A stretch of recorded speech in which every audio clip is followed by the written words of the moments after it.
Hello and welcome to Low Budget Gaming and welcome to another fast Descendant video.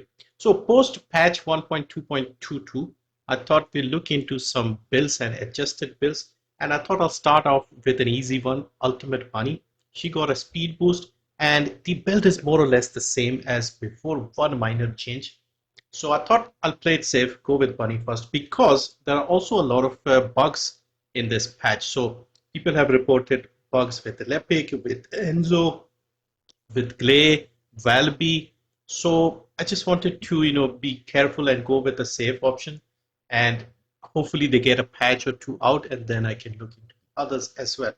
I'll still experiment with them, but I don't want to jump the gun, as it were. So the good thing with Bunny, which has always been the case, is you can run at top speed with any weapon in hand. Most other people need a sprint course to run fast, and now that she's got a higher top speed, it is even better for her. So you can hold the Voltia beam rifle, for example, here, or you can hold a gun that doesn't have any sprint course. And this was most evident for me in the Void Vessel. So I still play the Void Vessel regularly because we get enough materials to farm the crystallization catalyst, like the materials for the crystallization catalyst. You do one run, you'll have enough to research one catalyst. So it makes my life a little easier. So I do one or two runs of the Void Vessel daily. And as a result, what I do is if I play Vrena or Inez, I run up to the enemies with the secret garden in hand, then switch over to the Voltia. With the Bunny, I don't need to do that because I can just hold the Voltia and keep running. Also notice how long I've been running here without the MP draining, and look how slowly the MP is draining. So this is why Bunny is so handy, and now with her speed getting increased, it's even more fun. I'll leave a gameplay of the Void Vessel at the end. So that is like one of the best things about Bunny. And now with higher speeds, even better. So let me just show you the speed just really quickly. So if you have electric condense and you start running, you go up to 1500. The other Descendants also got their speeds increased. So they're running at around 1440. So Inez, Glay, Sharon, they can go at 1440. So Bunny will be a little faster than them. And if you have the electric condense and you activate this, you'll go even faster. So you'll go at 1600, which is the max. So yeah, Bunny can run very, very fast now, and she's back to being the speedster, and it makes sense because that is her unique thing. So let's quickly look into the build here because again, it's nothing particularly different. This is a build focused around comfort and low cooldown. Well, not low cooldown as such, but low cost and having a lot of MP so that we are always running, and even in areas where we don't get MP drops and things like that. So what we have here is one cooldown. Only reason I have this is to reduce it, the third ability, below the duration. So duration, as you can see over here, is 21.8, cooldown is 20.1. That is all you want so that your third is up all the time. As soon as the duration is over, you press it again and you get the 20 seconds again. So that is like the only purpose. So we only need one cooldown mod here. As for the power, I'm using power increase instead of focus on electric, for example, because again, we don't need the power. And with power increase, we are balancing our damage as well and getting a lot of power that way. So we'll have more in the base scale and not all of it in the electric. So base is over here, 722. Some of it is with the quantum domain as well, so keep that in mind. Then we have electric, so a little more balanced here.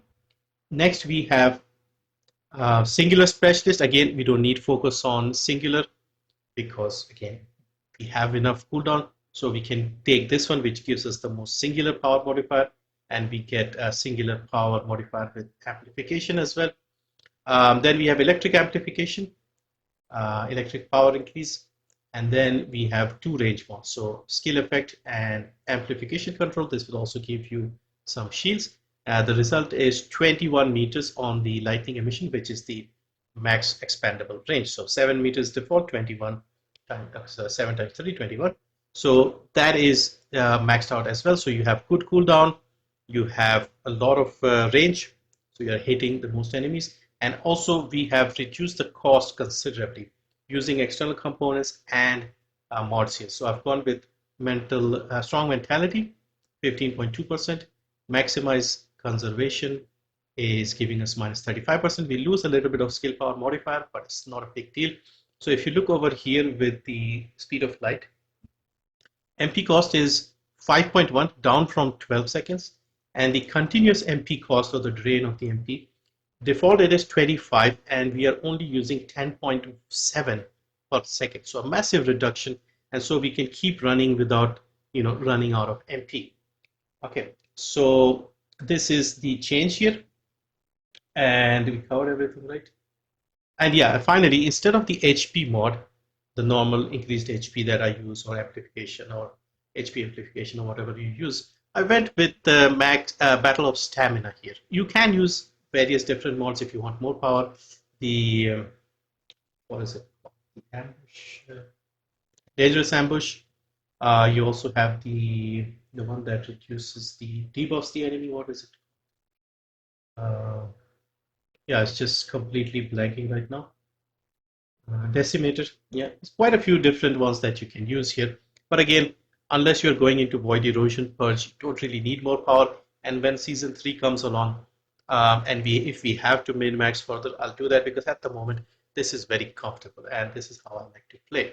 So this will also give you a little more duration, but you're getting good MP, and we have more HP from the external component cores which we got. So I guess that is the main reason for this video, because that is really the main change recently. And as a result, we don't need the increased HP. We can use Battle of Stamina, which has a little less HP, but we still have a lot of HP even after that. So that is the build here.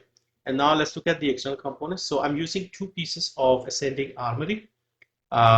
So default stats here is max HP, MP recovery out of combat, the cores max HP defense.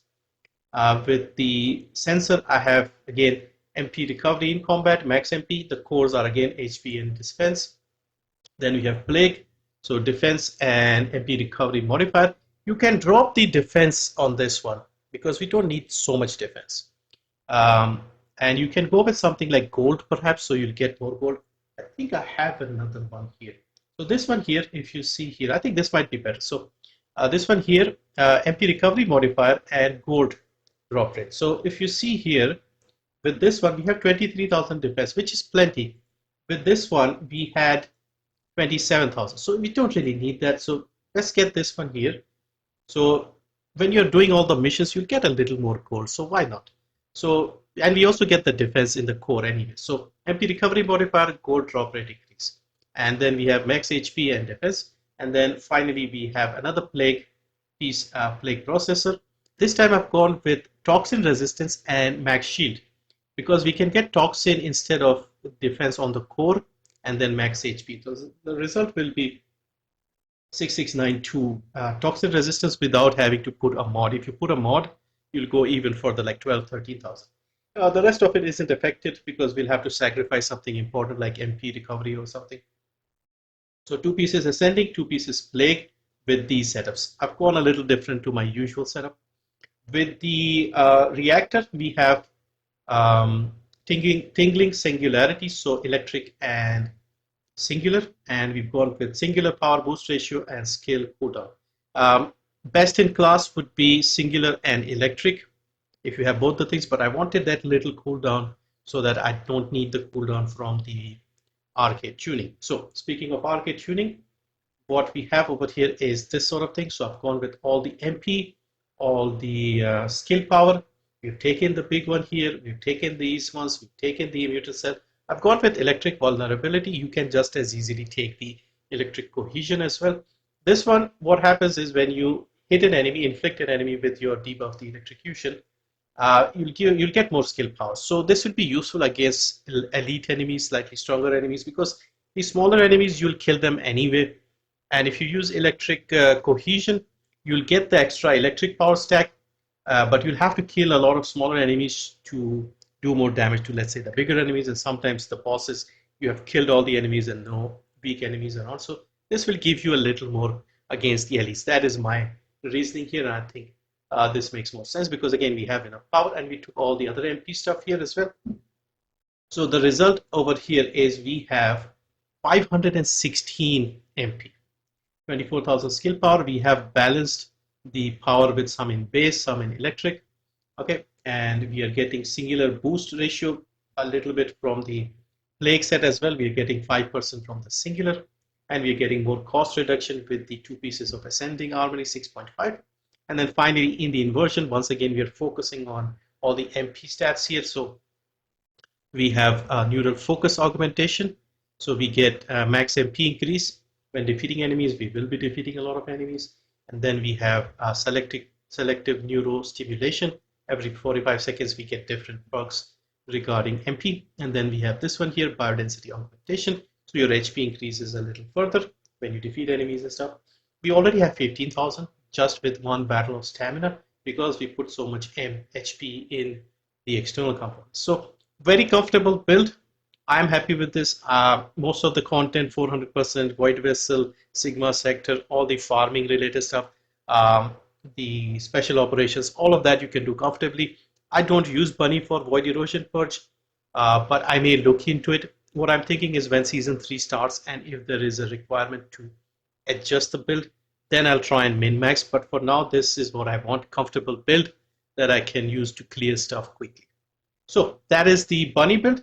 Thank you for watching. I'll leave you with the Void Vessel run to show you how comfortable and fun it can get. And yeah, that's it for this one. Thank you for watching. See you next time.